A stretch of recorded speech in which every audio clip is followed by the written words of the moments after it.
Dans ce nouveau numéro des Rendez-vous de Paris, et bien évidemment suite au 15 avril avec l'incendie de la cathédrale qui a ému le monde entier, non pas seulement les Parisiens, dont je fais partie bien évidemment, eh bien il était hors de question de ne pas lancer cette nouvelle émission ici au pied de la cathédrale, à son chevet. Alors on va laisser la polémique aux politiques, hein. Vous savez qu'en ce moment ça commence à remuer, on parle de 1 milliard d'euros de dons pour la reconstruction de Notre-Dame. Ça je préfère le laisser de côté, garder le souvenir de la belle Notre-Dame de Paris que nous connaissons. Vous savez que ben voilà, c'est ici, hein, moi c'est mon fief, ici à Paris, on laisse ça de côté. Je vous invite maintenant à changer de bord. Ici nous sommes sur les bords de Seine, nous allons aller sur les bords de Loire. Enfin non loin des bords de Loire, je vous propose d'aller à la rencontre d'un directeur d'établissement, mais pas des moindres s'il vous plaît. Il est directeur d'un établissement, d'un hôtel qui s'appelle le Château d'Artigny. Vous ne connaissez pas? Je vous invite à ce voyage à la fois dans le temps et aussi à l'autre bout de la région parisienne. On va bien au-delà. Je vous laisse suivre ça.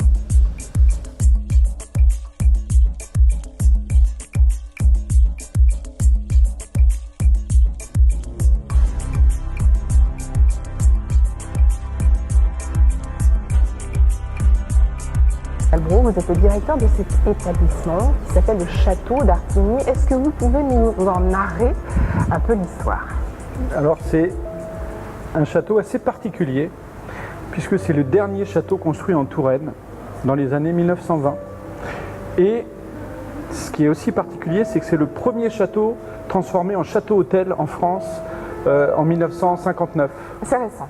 Donc c'est récent. Alors attendez, parce que faites-nous rêver, on dit le dernier château construit en Touraine, mais Touraine, la Touraine c'est quand même le patrimoine français des châteaux. Tous les châteaux sont le long de la Loire, hein, quasiment, ou du Loiret. Dites-nous les grands châteaux qui sont autour de l'établissement. Alors en Touraine, on a bien sûr le château phare, c'est le château de Chenonceau. Oui. Donc, qui est très très connu. La ville d'Amboise aussi est un pôle touristique majeur, avec bien sûr le château d'Amboise, mais aussi le Clos Lucé, donc connu pour Léonard de Vinci. Et là, on va fêter les 500e anniversaire de la mort de Léonard de Vinci. Donc l'année 2019 sera très très riche en Touraine, très riche d'événements autour de Léonard de Vinci. Et la Touraine, pas simplement les châteaux, mais la gastronomie. La gastronomie, les jardins aussi. Les jardins. Magnifique jardin, il y a le jardin de Villandry, pas très très loin du château d'Artigny, mais également je recommande le jardin de Chaumont. Et là c'est un jardin assez incroyable qui change de configuration tous les ans. Contrairement à Villandry, c'est très classique. Chaumont, c'est un jardin plutôt contemporain qui mêle à la fois l'art contemporain et le monde du jardin. Voilà. Donc je recommande vivement. De belles perles dans la région pour attirer les clients. Tout à fait, les touristes peuvent prendre beaucoup de plaisir, visiter des châteaux, des jardins, suivre la Loire à vélo et assister à de nombreux... Il y a énormément d'activités artistiques aussi, énormément de concerts, d'expositions. C'est une région très très riche. D'accord, et à quand même très peu de temps de Paris, on va dire 2h30 de route. On est 2h30 de route et 1 heure de train. Voilà, donc c'est vraiment très très proche de la capitale française, sans aucun problème. Mais on va en revenir donc à ce fameux château d'Artigny. qui a été ouvert au public fin des années 50. Et alors, on va expliquer un peu, hein, bien sûr, à nos téléspectateurs, s'il y a du passage, on n'a pas privatisé votre dans un hôtel et un restaurant, il y a toujours de sa vie. Donc on a dit ok, eh bien comme on est à une heure où les clients ne sont pas encore couchés, eh bien oui, il y a du passage et donc il y a pas on est tout à fait d'accord, c'est normal, ça bouge.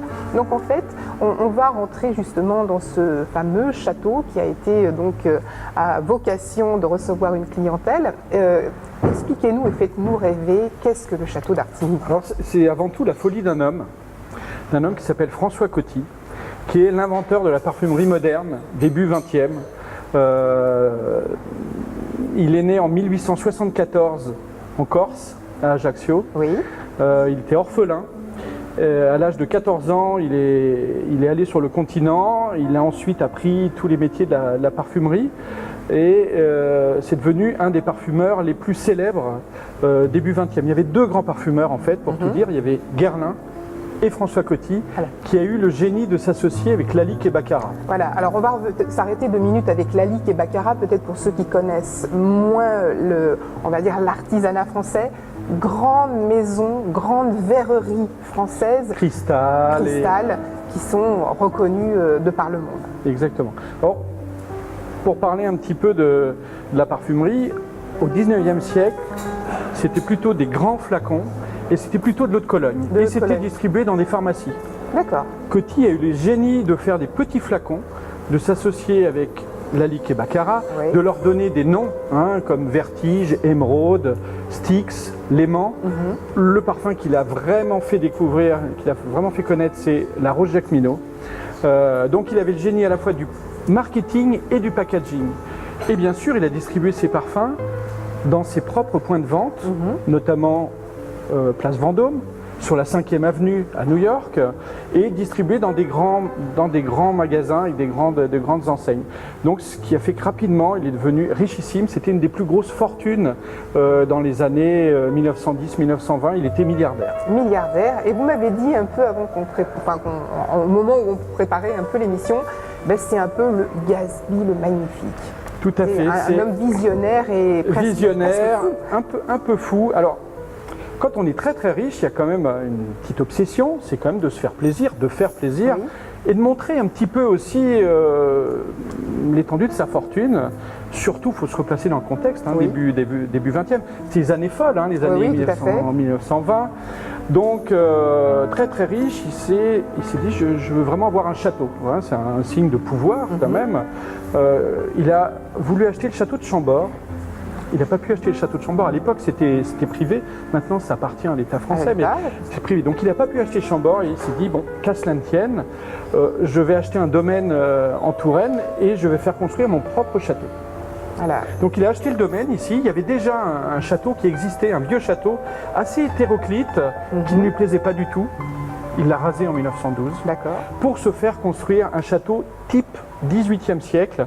Il avait vraiment une fascination pour Louis XIV, pour Louis XV, pour le 18e. C'était vraiment un siècle un peu flamboyant, assez ostentatoire, complètement à l'image de François Coty. On le voit sur les images, on est dans une atmosphère, on a vraiment l'impression d'être dans les salons privés de Versailles. Il aimait les belles choses. Et donc alors, cet établissement que vous gérez, depuis combien de temps?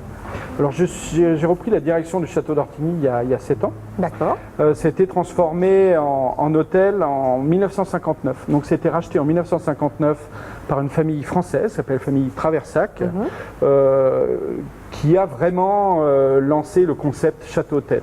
Ils ont eu jusqu'à 12 châteaux-hôtels. La particularité, c'est qu'ils achetaient des châteaux complètement à l'abandon, dans différentes régions. Ils les ont transformés en hôtels, en restaurants. Mais là, il faut se remettre dans le contexte des années 60, 70, voire 80. Donc tout ça avec beaucoup de réussite. Donc ici, c'était l'origine des relais châteaux notamment. Voilà, relais châteaux, c'est des grands noms. Relais châteaux, généralement, ça fait briller et ça donne des étoiles dans les yeux. Exactement. Alors, on pourra en revenir à notre monsieur Coty. Vous m'avez dit aussi que cet homme-là a malheureusement mal terminé en fait. Alors, il s'est ruiné. Gatsby le magnifique, c'est grandeur et décadence. Hein.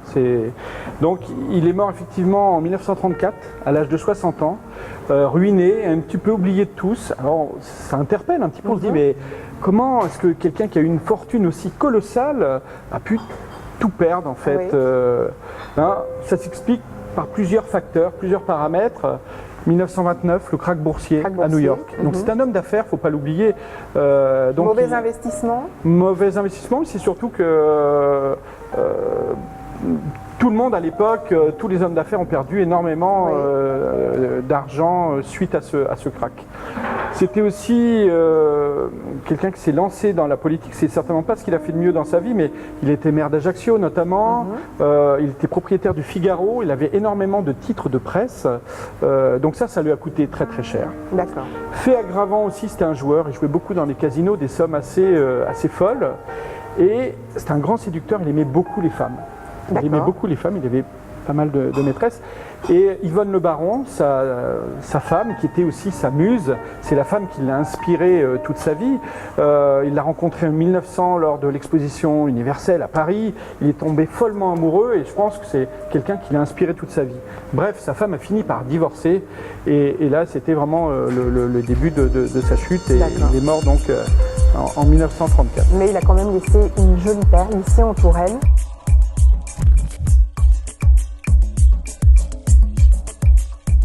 J'espère que ce petit tour à Tours vous aura plu au château d'Artigny avec Monsieur Brault. Alors maintenant nous revenons dans Paris, ici au chevet de Notre-Dame, qui a malheureusement subi un incendie dévastateur le 15 avril dernier.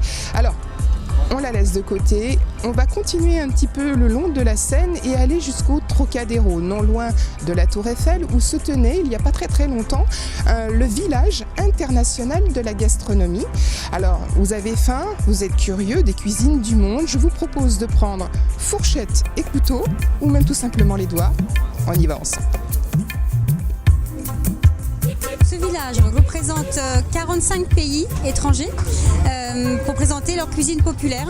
Et donc on rentre dans ces pays par la porte de la cuisine et on découvre l'ADN culinaire de tous ces peuples. Donc c'est pour ça que j'ai créé ce village il y a 4 ans. Et on met en avant la cuisine, la culture et on met en avant des peuples qui ne se connaissent pas forcément ou qui ont des idées toutes faites sur leur gastronomie.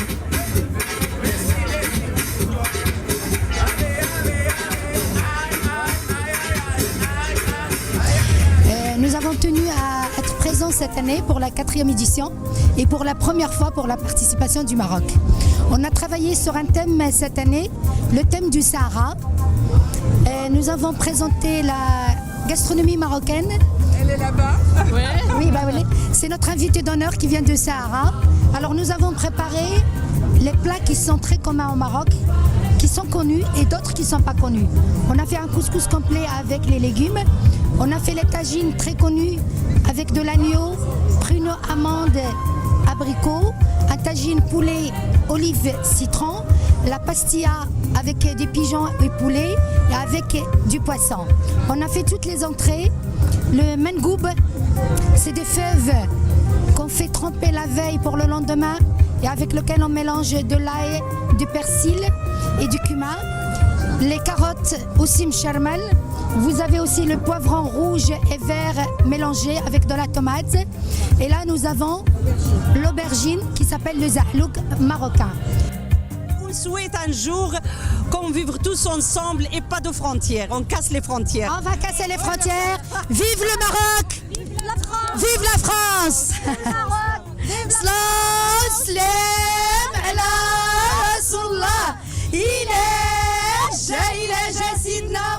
Moi, je propose des tacos, les vrais tacos, avec une tortilla de maïs, avec des farces traditionnelles qu'on peut trouver au Mexique un peu partout dans des différentes régions. C'est ça qu'on propose ici. Ah, et la salsa verde, que c'est faite à base de tomatillo, que c'est une tomate verte mais mature. On est nombreux ici en fait en France métropolitaine. mais on n'est quasiment pas existante en termes de restaurants, en termes de gastronomie, alors qu'on a énormément de produits, de bons produits même. On a un savoir-faire, on a une culture, voilà. Et l'idée, c'est effectivement de mettre en valeur ces produits, de les promouvoir et de dire qu'il n'y a pas que Madagascar où on fait de la vanille. Aux Comores aussi, on fait de la vanille et de la très très bonne vanille. La particularité de la gastronomie comorienne est qu'elle est influencée à la fois par, au départ, l'Afrique, l'Inde et l'Orient. Donc du coup, on retrouve des variétés de riz avec ces différentes influences. Donc à la fois un riz épicé qu'on appelle le pilaou, donc qui est d'influence indienne, qui a des ressemblances au biryani. On a un riz au coco avec de la feuille de manioc qu'on appelle le madaba et que pour certains pays sur le continent on appelle le matapa ou le sakasaka. Donc c'est le même principe, feuille de manioc pilée, et, sauf que nous en fait on n'a pas d'huile de palme, du coup on le fait au lait de coco. Ensuite on a de la banane verte au lait de coco et pois d'Angole, donc qui est une particularité des Comores aussi, donc on ne retrouve pas partout, principalement sur les îles il me semble. On a des galettes, on a 2 galettes d'influence, donc une influence arabe qu'on a aujourd'hui, qui est composée de farine de blé, lait de coco, beurre végétal et graines de sésame et œufs, pardon. Et on en a une autre qui est plutôt influence indienne qu'on n'a pas aujourd'hui. Après, un des produits phares des Comores, c'est quand même les samboussas. On a cette particularité d'arriver à les faire apprécier à un grand nombre, hein.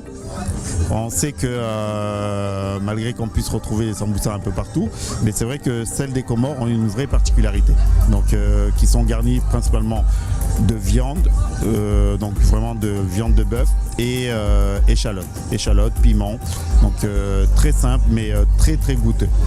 Pour l'Arménie, vous avez ici le djangalovrat, donc c'est fait avec, c'est une galette traditionnelle arménienne qui est faite avec différentes herbes, coriandre, persil, aneth, ciboulette et d'autres herbes. Donc c'est des herbes fraîches et aussi des aromates et on fait une galette. Après ici vous avez les feuilles de vigne farcies au riz, on fait aussi avec la viande, les dolmas ça s'appelle. Ici, ça, oui, c'est quoi? Ça s'appelle le soudjour, donc c'est du bœuf séché avec des épices et de l'ail. D'accord. Voilà. Après vous avez ici les beurek, donc c'est des petits feuilletés, là j'ai fromage, viande, ici c'est avec épinards et là champignons. Ici vous avez le gâteau arménien qui s'appelle gata ou nazouk aussi. C'est fait avec des noix et avec le khoris. Donc khoris ça ressemble un petit peu à la frangipane. Et voilà, donc c'est un gâteau aussi traditionnel arménien. C'est incroyable parce que les visiteurs ne s'attendaient pas à voir le coton du Mali, surtout le bogolan que je leur décris avec tellement de passion. Je suis quand même une professionnelle des textiles du Mali et je leur explique comment nous faisons le bogolan. Le coton est planté, cueilli, filé, tissé et cousu par moi au Mali. Et tous les designs que vous voyez ici ont une signification. Donc j'explique aux visiteurs, ils sont agréablement surpris de voir qu'il y a le coton sur le stand. Et moi je leur explique d'où vient ce coton. Un dérivé de l'agriculture. Et ce coton-là, nous en faisons de l'huile. Je leur explique. Et ce coton-là, les graines de coton sont utilisées pour faire beaucoup d'autres choses. Donc il y a le coton qui est utilisé en vêtements, mais il y a les graines de coton dont je fais la promotion, il y a l'huile, il y a le savon que nous obtenons à partir de ces graines. Le coton au salon de la gastronomie, que c'est pas fortuit, que c'est vraiment une bonne cause et c'est pour innover. Nous sommes dans l'innovation aujourd'hui en France, nous sommes dans l'innovation pour l'Afrique, donc c'est vraiment bienvenue à tous ceux qui viennent pour regarder le coton du Mali sur le salon de la gastronomie, le salon international de la gastronomie à Paris, sur le stand de Marietou Mariette Dicot, qui est artiste de mode et décoratrice. Et vous voyez que ce coton, on fait des vêtements avec. C'est des vêtements traditionnels tradi moderne et très très moderne. Et vous me voyez habillée en veste, en chemise et la décoration, regardez les belles étoffes, ce qu'on peut faire chez soi en art de table, en art de table surtout, en coussin, en jeté de lit, tout ce qu'on peut faire avec le coton du Mali. Et l'huile, l'année prochaine, je promets qu'il y aura de l'huile de coton ici et qu'il y aura d'autres produits de la transformation, qui viennent de la transformation des produits agricoles du Mali, ici au Salon de la Gastronomie. Le plat que je fais, c'est du gambrois, donc du gombo, avec du diagarou, donc de la goyo, comme on dit, aubergine, qui ressemble à une forme un petit peu comme une tomate cœur de bœuf, mais vert quoi. Et ça se mange aussi bien cru que cuit, et ça descend au niveau de la tension. Et le gombo, je pense que tout le monde le connaît au niveau de l'effet un peu digestif. D'ailleurs, ce gombo peut être mangé dans certains pays en apéro, à la vapeur. Et sinon, en plat, un autre plat, je fais le poulet yassa. Donc le poulet, il a mariné la veille, puis les oignons aussi, avec la moutarde à l'ancienne, un petit peu de jus de citron, sel, poivre, les trucs les plus basiques pour pouvoir manger sainement. Je pense que c'est, comme on dit, avoir un esprit sain dans un corps sain, même si je me porte bien, mais je me porte bien dans le sens où je mange bien correctement, parce que chez nous, les racines, c'est important, hein. Donc il y a le manioc, il y a le patate douce ou osson, et il y a aussi l'igname. Donc ça, on peut faire plusieurs produits, plusieurs assaisonnements, pour soit en sauce comme un ragoût pour l'igname, et le manioc par exemple, c'est un vertu. Même les Japonais l'utilisent en petites perles également, et ils rajoutent avec du lait de coco et ils mettent de la mangue. Donc tout ça est sur le stand aujourd'hui. Esta carne la conseguimos acá en París por la embajada de Argentina, que nos recomendó un lugar donde la venden. Es un bife de chorizo, le llamamos nosotros a esta carne, muy buena, muy tierna. Después ya tenemos colita de cuadril, que también es una parte de la pierna. Tenemos chorizos, todo argentino. Donc c'est une viande que l'ambassade d'Argentine leur a recommandée. Donc ils ont plusieurs parties de la viande qu'ils utilisent toujours en Argentine, une vraiment très bonne qualité de viande. La mejor carne es la carne argentina, pregunta. No. Hombre, no, tienes que decir que sí. No, soy más humilde. Yo soy más humilde. Plus humilde. Humble. Sabemos que es la mejor carne del mundo, pero hay carnes buenas también en otras partes del planeta. Sí. También hay en otros lugares. Ils savent que la meilleure viande d'Argentine, mais dans les autres endroits, dans d'autres pays, on trouve aussi de la très bonne viande. En Argentina, gracias a Dios, contamos con las llanuras pampeanas, que es un sitio muy grande de la Argentina, es el centro de Argentina, donde los animales, el clima se adaptan perfectamente, y aparte la riqueza de los pastos, que son tan proteicos y tan buenos para la vaca. Donc en fait, à la Pampa argentine, on trouve vraiment des conditions excellentes pour nourrir ces animaux, et c'est aussi pour cela qu'on trouve la meilleure viande là-bas. Argentina. Et le typique c'est un piment argentin très connu. La petite anecdote du nom, c'est que ça s'appelle chimichurri, et ça vient, la légende dirait que ça vient des Anglais qui pensaient que c'était du curry, et donc ils disaient give me curry. Et donc les gauchos argentins, ils entendaient ça comme chimichurri.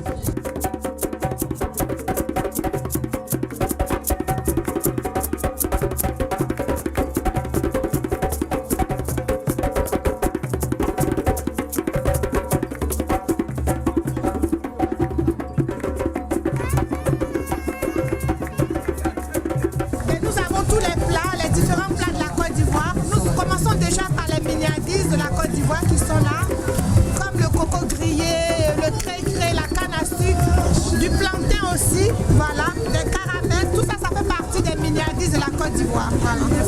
Et là, nous avons des jus de passion, jus de citron, jus de tamarin, et ça, c'est du jus de corosol. Voilà. Nous avons aussi tous ces menus, des sauces, des différentes sauces épicées et non épicées. Et nous avons plusieurs plats, du capitaine frit avec la tchéké. Ça, c'est le plat. C'est comme les sandwichs, quoi, en France. Hein. Généralement, ça, c'est l'igname, mais là,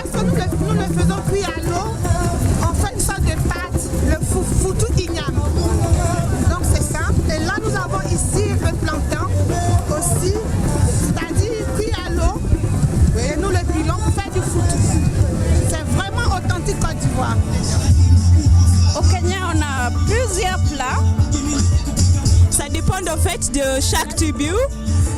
Si on trouve par exemple les Maasai, ils aiment bien la viande rôtie. Bon, en fait, c'est tous les Kenyans qui aiment la viande rôtie. Ça s'appelle nyama choma. Et c'est connu en fait, même on mange aussi les animaux en fait sauvages. Par exemple, zèbre, on trouve dans les grands restaurants. Quand les touristes viennent au Kenya, ils trouvent en fait les nyama choma, c'est un de favoris. Et on mange avec ugali. Ugali, c'est une espèce de maïs. Et on mélange avec de l'eau et c'est dur. Et à côté, on prépare la sauce aussi pour manger avec. Ça, c'est tout le monde. Et aussi, ça s'appelle les kales, sukuma wiki. C'est des légumes en fait. Et ça, c'est mangé par tout le monde. À part ça, il y a de chaque tribu. Il y a plus de 42 tribus au Kenya. Par exemple, chez les Kikuyu, on trouve un truc qui s'appelle purée. Purée qui est mélangé avec pommes de terre, petites pois et les maïs. On va chez les Luo du Kenya. Ils aiment bien le poisson à côté du lac Victory et avec ugali. Donc il y a beaucoup de plats au Kenya à découvrir. Ici on est en Algérie, on découvre la culture algérienne, la cuisine algérienne et la pâtisserie algérienne. Moi j'ai un restaurant salon de thé à Boulevard Sébastopol, Mosaïque by Sherazade. Pourquoi une mosaïque? Parce qu'une mosaïque de couleurs, de saveurs, une mosaïque de plein de belles choses. Quand on parle de la cuisine algérienne, on parle de couscous, mais pas d'un seul couscous, des couscous algériens. Plus de 300 variantes de couscous, des tagines. Et quand on dit l'Algérie c'est un pays continent, c'est vraiment un pays continent. Parce que quand on voyage d'une région à une autre, on découvre des spécialités complètement différentes, des empreintes complètement différentes selon les influences que la région a subies. Donc l'idée c'est d'offrir une belle image de l'Algérie, une image de professionnels de l'Algérie qui soient soudés, comme ce qui se passe aujourd'hui à travers le pays, et donner une belle image en fait, et motiver les gens et rassurer tout le monde. Et du coup on est super contents et on fait ça en plein cœur de Paris, au pied de la Tour Eiffel, c'est juste un immense honneur.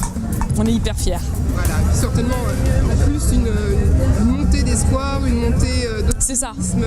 Et on est de tous les Français à l'égard des Algériens, je suppose. Exactement. Et l'idée c'est de créer en fait une continuité entre ce qui se passe en Algérie et d'amener cette ferveur en fait et cet enthousiasme en plein cœur de Paris. Je trouve ce salon d'abord extraordinaire parce qu'en fait sur quand même un parcours qui n'est pas énorme, on retrouve tous les pays. Et c'est quand même un pari fantastique de faire venir par exemple le Mali en face de la Chine, à côté de Tahiti, après à côté il y a la Colombie, enfin il y a plein de choses. Et c'est vrai qu'on fait de plus en plus partie de race multiraciale, enfin de nous tous. Et je trouve ça fantastique parce que quelque part on a quand même toujours nos origines qui nous titillent, même si elles sont très très très très lointaines.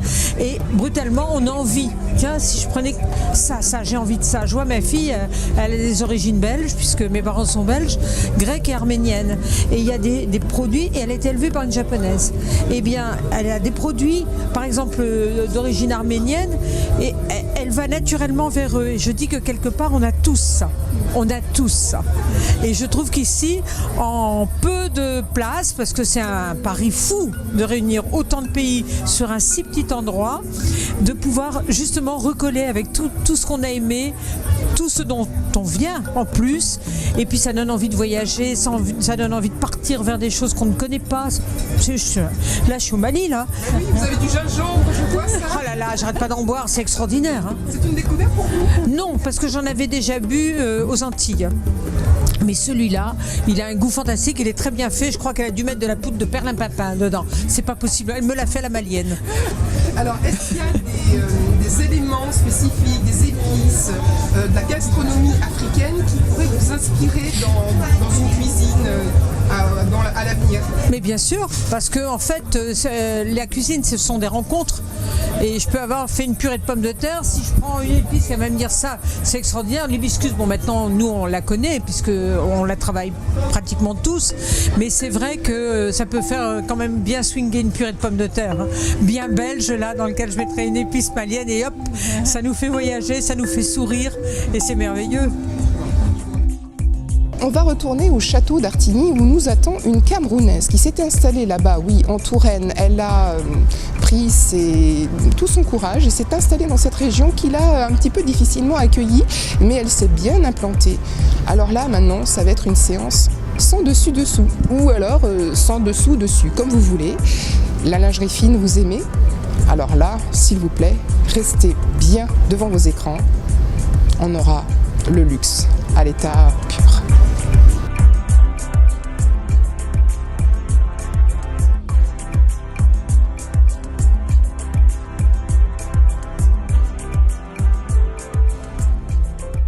Vous nous recevez ici, dans le château d'Artigny, pour nous expliquer un peu ce qu'une Africaine, venue du continent, s'installe ici en Touraine pour avoir une boutique de lingerie, et pas des moindres, une qui est citée parmi les meilleures boutiques de lingerie de France.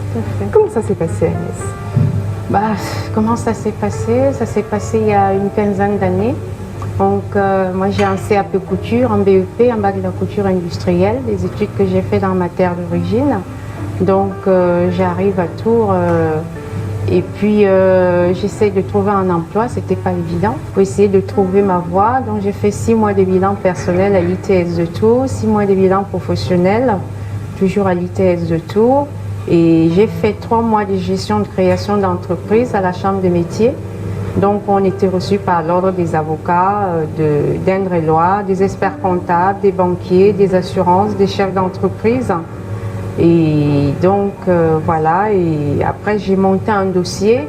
Dans ma génération, sur cette année-là, on était une cinquantaine. Il n'y a qu'une dizaine de projets qui ont vu le jour. D'accord. Alors, quand vous dites une cinquantaine, de jeunes créateurs.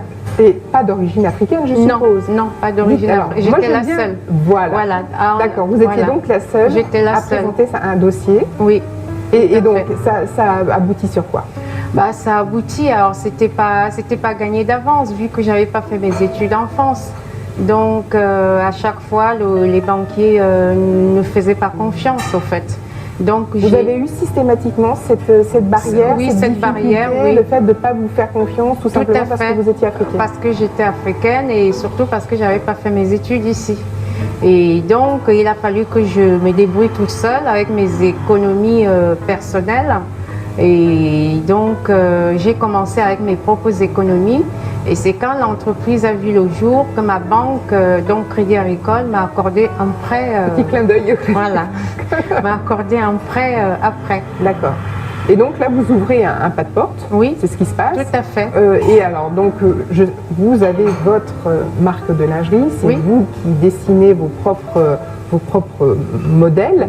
Oui. Vous n'êtes pas simplement, vous ne vendez pas simplement vos produits, mais aussi vous êtes dépositaire de très grandes marques françaises de lingerie. Tout à fait. Alors comment ça fonctionne quand vous montez une boutique? Alors comment ça fonctionne? Je pense que c'est l'envie et puis alors moi je fais partie de ces personnes, plus on me met des barrières, plus il y a cette espèce de rage de vaincre. Après tout le monde n'est pas comme ça, moi je suis comme ça.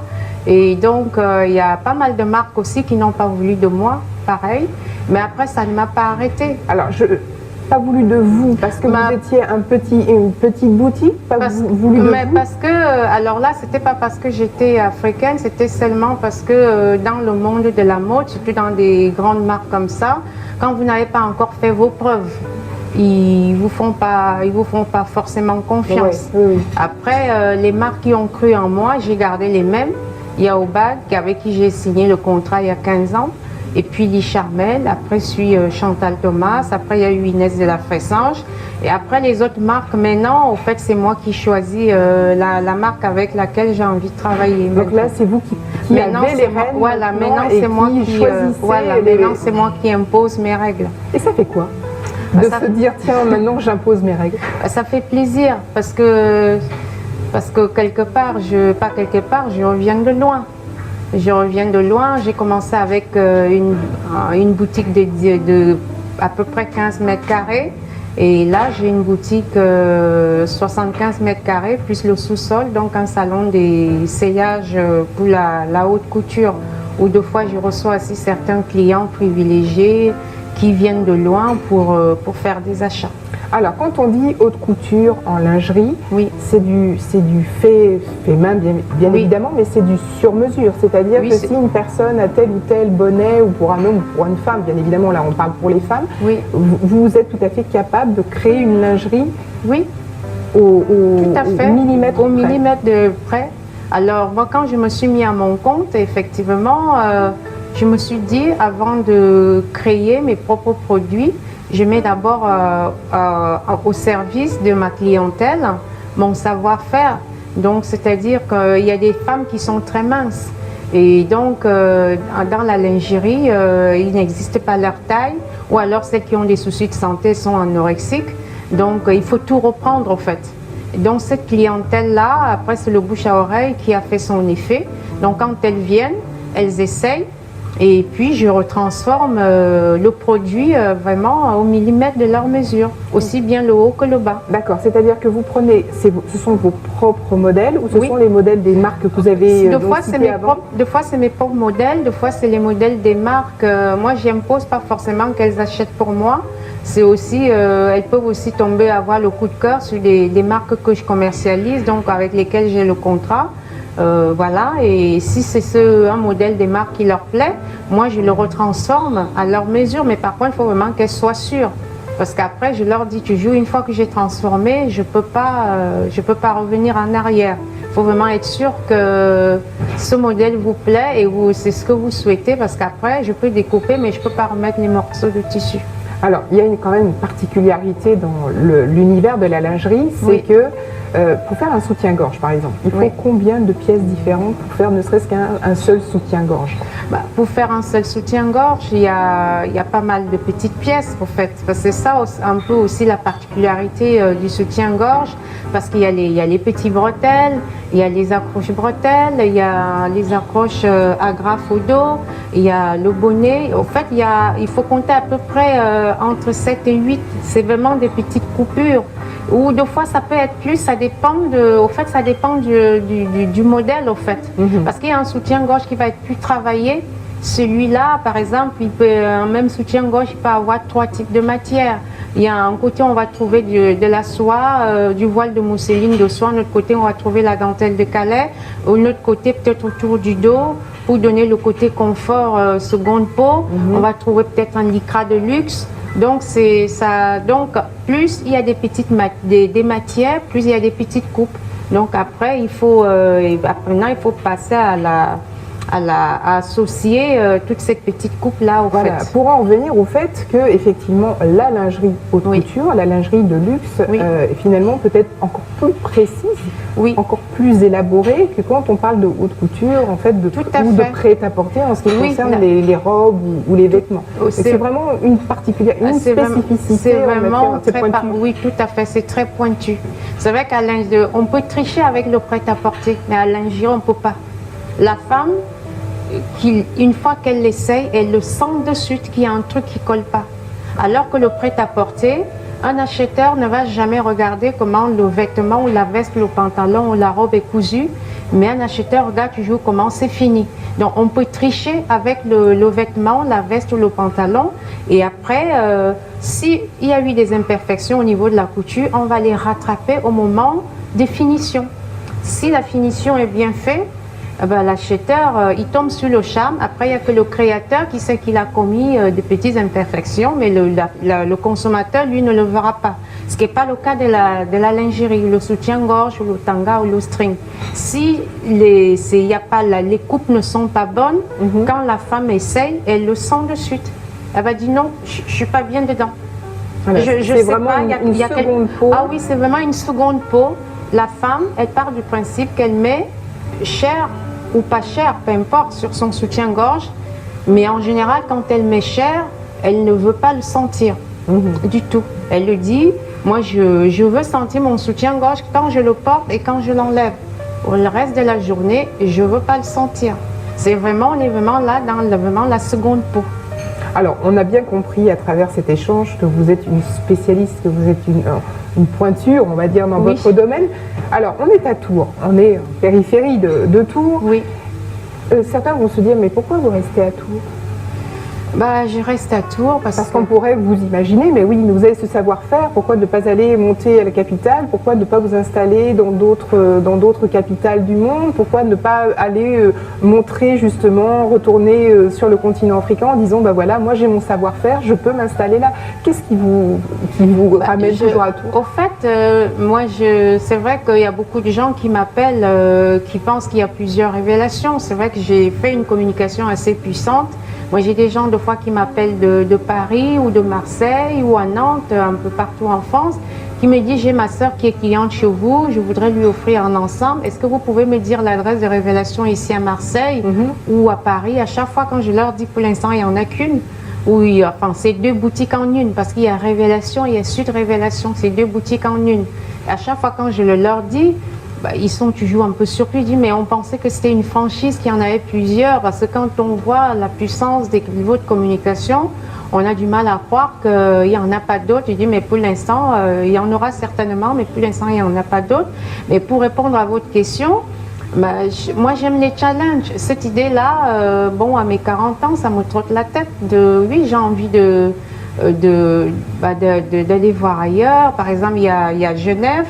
Moi, j'ai des amis à Genève. Quand je vais en vacances, c'est vrai que là-bas, j'ai regardé, il n'y a pas des belles boutiques de lingerie. Et c'est vrai qu'il y a un bon pouvoir d'achat à Genève. Et il y a Paris aussi, oui, Paris, parce que Paris, c'est la capitale de la mode. C'est un peu le carrefour. Tout à fait, c'est le carrefour. Et puis, oui, effectivement, dans ma terre d'origine, ça me trotte aussi. Et c'est vrai que j'avais pensé beaucoup aussi en Guinée équatoriale, qui est juste à côté du Cameroun, où c'est une île un peu en miniature. Et vous parlez de Malabo? Oui, en parlant de Malabo, c'est vrai que j'ai des amis qui m'ont déjà proposé d'avoir une boutique de lingerie là-bas. Mais c'est vrai qu'après, il faut trouver les gens de confiance pour pouvoir la gérer. Parce que vous êtes ancré ici, vous ne quitteriez pas Tours. Est-ce que vous seriez prête à faire une forme de franchise? Oui. Parce qu'on parle un peu business. Oui, tout à fait, oui. Mais donc, ce qui vous manque, vous, c'est vraiment des gens de confiance pour développer votre franchise. Voilà, ce qui me manque, c'est des gens de confiance et des gens passionnés. Parce que je peux trouver quelqu'un de confiance, mais s'il n'y a pas la passion derrière. C'est vrai que pour faire bien des choses, il faut être habité par la passion. C'est vrai que moi, je suis habitée par ça. Donc, du coup, je suis quelqu'un d'assez entier. Quand je donne tout dans tout ce que j'entreprends, je suis hyper perfectionniste. Et puis, j'aime les gens. Parce que je pense que pour faire surtout ce métier que je fais, il faut vraiment aimer. Et quand je dis aimer, c'est vraiment au plus profond sens du terme. Parce que moi, dans mon domaine, je vois de tout. Je suis au courant de la vie des couples. Quand ça ne va pas, monsieur, sa femme lui a fait il n'y a pas très longtemps, pendant les fêtes de fin d'année, un jeune homme, sa femme lui avait fait des triplés. Et cette dernière, quand elle s'habille, elle lui demandait de sortir parce que nous, les femmes, on a toujours peur du regard de la personne qu'on aime après bébé, parce que le corps, il faut qu'il ait le temps de se remettre en place. Et c'est un ami à lui qui lui a dit, il faut aller voir la dame de déporter, elle est adorable comme tout, elle va te donner un conseil sur mesure. Et moi, je suis toujours contente quand ces femmes-là ou ces messieurs reviennent me dire merci, soit avec un petit pot de confiture fait maison, une bouteille de Vouvray, j'ai l'impression, au lieu de détruire des couples. On voit que vous êtes vraiment de Tourangeau. On dit Tourangeau? Tourangelle. Tourangelle. Oh, il y a le staff là-bas derrière qui répond en écho. Tourangelle. Tourangelle. Donc vraiment, vous êtes du terroir. Oui. Vous avez complètement... oui, parce que vous êtes absorbé de la région. Je les aime, le Tourangeau. C'est vrai qu'au début, ils ne m'ont pas accepté. Je ne vais pas m'attacher. C'était très difficile parce que le Tourangeau est particulier. Oui. Mais je préfère les gens On parle de douceur en jeu. Oui, non, la douceur en jeu n'a rien à voir avec... Je préfère quelqu'un qui prend du temps de t'accepter et quand il t'accepte, qu'il soit honnête. Que quelqu'un qui t'accepte tout de suite et que par derrière, il y a du faux. C'est vrai que le Tourangeau, il ne s'accapare pas comme ça. Il prend le temps, il étudie. Et après, quand il s'aperçoit que vous êtes vraiment quelqu'un de bien, quand il vous accepte, c'est pour de bon. Totalement adopté ici à Tours. Tout à fait, oui. Pas franchement la volonté de quitter la région pour le moment. Non, mais après, c'est des affaires. Quand c'est du business, peut-être pas quitter parce que bon, j'ai ma fille et tout, j'ai ma vie de famille. Mais oui, pourquoi pas? Oui, moi, quand c'est des moi, j'aime les nouveaux challenges. Donc, et c'est vrai que pour revenir à ma terre d'origine, de toute façon, ce qui est sûr, c'est que mon savoir faire, oui, ce qui est sûr, c'est que j'y pense. Alors, quand on parle de terre d'origine, Agnès, vous avez parlé de Guinée équatoriale, mais vous êtes de Guinée équatoriale ou du pays d'à côté? Moi, je suis du Cameroun. D'accord. Voilà. Je suis française d'origine camerounaise. Bon, je pense que là, il y a beaucoup de Camerounais et Camerounaises qui vont vous regarder et qui, oui, il y en a juste deux derrière les caméras, qui vont vous regarder et vous dire, oui, cette sœur-là, il faut qu'elle revienne au pays, qu'elle nous fasse aussi de la lingerie, qu'elle ne reste pas là-bas à Tours. Bon, on ne va pas non plus vous désarçonner ici. Juste pour terminer cet entretien, Agnès, moi, j'aimerais que vous regardiez franchement la caméra et que pour toutes les personnes qui vous regardent comme une grande sœur, dire voilà, quels sont vraiment, comment il faut s'armer quand on veut faire un commerce, quand on a une activité, qu'est-ce que vous sauriez donner comme conseil aux personnes qui vous regardent? Moi, ce que je saurais donner comme conseil, c'est qu'il faut croire à ses rêves et il ne faut jamais croire à ceux qui veulent vous décourager. Quand vous croyez à vos rêves, il faut vous donner à fond, il faut aller au bout de ses rêves, il faut donner tout ce qu'on a au fond de ses tripes. Voilà, la réussite n'appartient pas qu'à une personne, la réussite appartient à ceux qui en veulent. Vouloir, c'est pouvoir, si on veut, on peut. Bon, bah écoutez, je crois que là, c'est une belle leçon. Merci beaucoup, Agnès Le Beaupin, de nous avoir accueillis. Et puis, bon, bah, on continue le voyage et j'espère qu'on vous verra peut-être sur le continent africain, pourquoi pas? Ça, avec plaisir, et ça, c'est sûr et certain. On va quitter la capitale française pour rejoindre celle du Royaume du Maroc, c'est Rabat. Alors, c'est pas un voyage ordinaire, c'est pas un voyage conventionnel.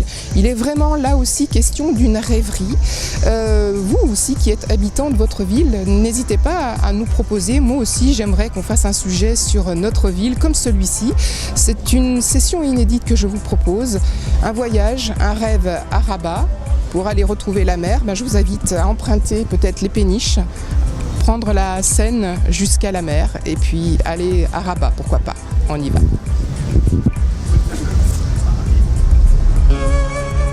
Laissez-moi vous parler de cette ville qui attire inlassablement mon cœur vers la mer. Dès que je pose les pieds à l'aéroport de Rabat-Salé, je n'ai alors qu'une obsession, parcourir les artères de la capitale du Royaume du Maroc jusqu'à elle. Ce joyau de la couronne oscille entre tradition et modernité. Les façades des immeubles du quartier Hassan réfléchissent leur blancheur. Les flèches de la cathédrale Saint-Pierre attirent les rayons froids d'un soleil d'hiver.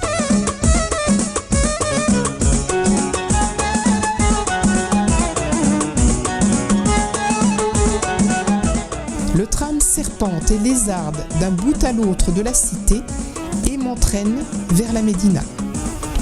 Mes bottes connaissent le chemin qui coupe au travers du souk par cœur.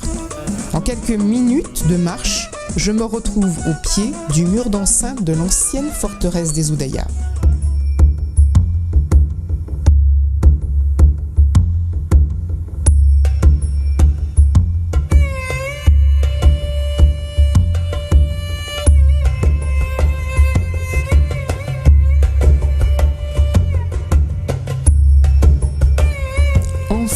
J'y suis presque. Le temps ralentit, l'air devient plus vif. Je sais qu'il est caché, non loin de la Casbah. Je perce sa muraille et viens chercher la quiétude au jardin andalou. Les mois d'hiver sont propices aux délices et à l'éloge de la lenteur. Ici commence la découverte en solitaire du dédale bicolore. Les Oudayas se laissent alors traverser sans pudeur.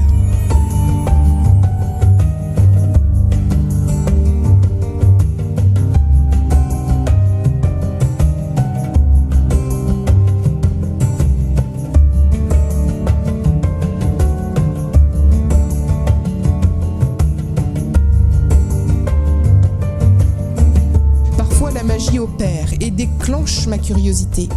Je prends de la hauteur. Comme dans un tableau d'un maître de la peinture cubiste, les toits s'offrent au regard des rêveurs.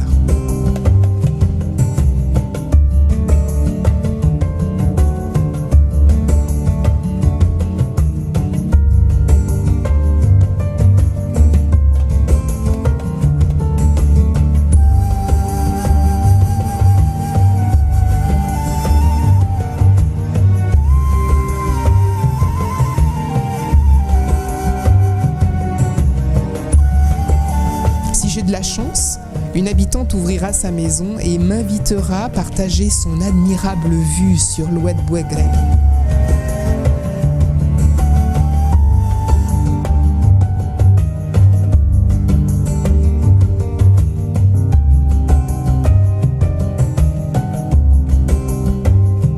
Je ne boude pas mon plaisir de le faire languir, cet océan qui m'appelle, et je ferai mon détour, tiens, par le café mort où les rares touristes sirotent lentement leur thé à la menthe. Je veux me perdre encore et encore et encore dans tes ruelles, entendre les bruits sourds de mes talons sur les pavés sans réveiller le chat qui dort.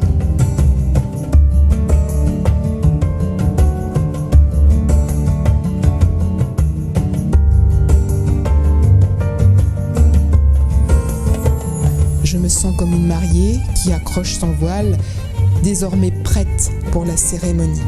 À pas lents, j'accède enfin sur l'esplanade et tu jaillis, enveloppée de brume.